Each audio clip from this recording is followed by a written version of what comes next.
સુરતમાં વધી રહેલી ચોરી સહિતની ઘટનાઓ વચ્ચે રિક્ષામાં મુસાફરીને બેસાડી મારામારી લૂંટ કરનાર ટોળકીને ઉમરા પોલીસે ઝડપી પાડી ટોળકી પાસેથી લૂંટમાં ગયેલા મુદ્દામાલ સહિતની મત્તા કબજે કરી હતી।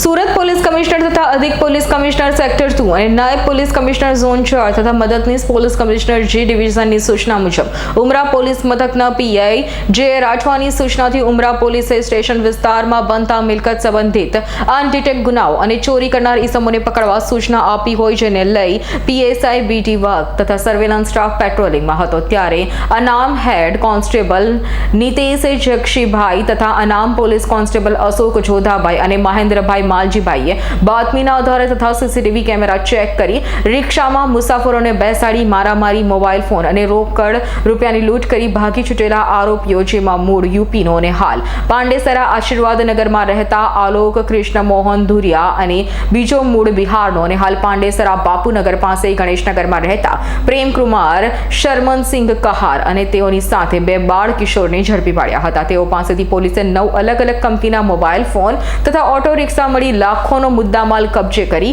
ચારેય વિરુદ્ધ કાયદેસરની કાર્યવાહી હાથ ધરી હતી। Bureau report S9 news Surat.